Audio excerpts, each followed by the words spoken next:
and that is the cross-channel criminal trade. And now we know about 12,000 young Albanian men have come. They advertise on TikTok. We know they're being invited to come and join criminal gangs in this country. There's no pretense anymore. You can't even begin to pretend these are poor, desperate refugees. They're not. They're coming to join. Many of these people are coming to join the criminal trade in this country. Astonishingly, 300 crossed today in rough sea conditions. And I'll promise everyone in this room, and all of you at home, and those of you listening on radio, and by the way, the official radio stats came out this morning, and GBNews' radio listenership on DAB increased by 50% from Q2 to Q3 this year. We are the fastest growing news radio station in this country. So the People's Channel is starting to make a real impact.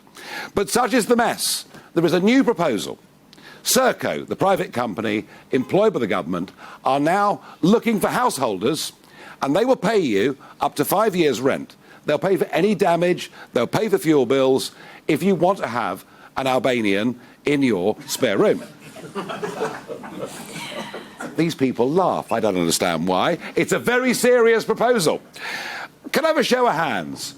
How many people want to have an Albanian in their spare bedroom? Why not?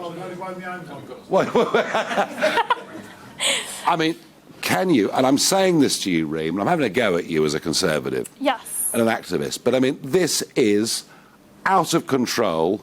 We're being reduced, frankly, to begging, bribing members of the public because hotels are filling up all over the country.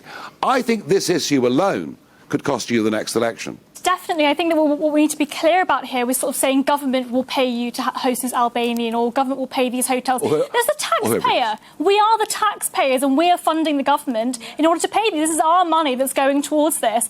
And I think what's crazy is that we have, veterans on our streets, people that have fought for our country, and suddenly we're being able to pay with our taxpayer money, our hard-earned money, which is going to these hotels and funding people to be able to host these Albanians in their households. I think it's awful.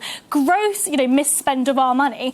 But I think what we need to think about is outbidding those illegal criminals. What we need to have instead is safe legal routes and let them work. Why are they not allowed to work whilst they're in these hotels? Because if you let people who've come into the country illegally work, that opens the door to a huge load of others. Well, and isn't it, in a constituency like this, where there are a lot of families that are first generation, second generation, third generation, isn't it grossly unfair to those that have legally come into the United Kingdom, gone through all the hoops to legally live in this country, for people that cross the channel in a boat to have the same rights? Isn't that just wrong? Absolutely. And I think that the reason why a lot of these migrants seem to, France is a safe country. A lot of the reason why they come over here is because of our extremely generous welfare system.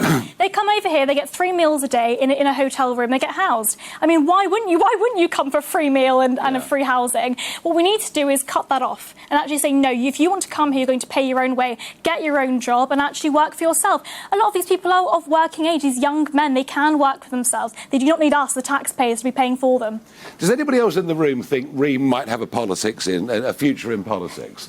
Possibly. No, well said. Very, very well said.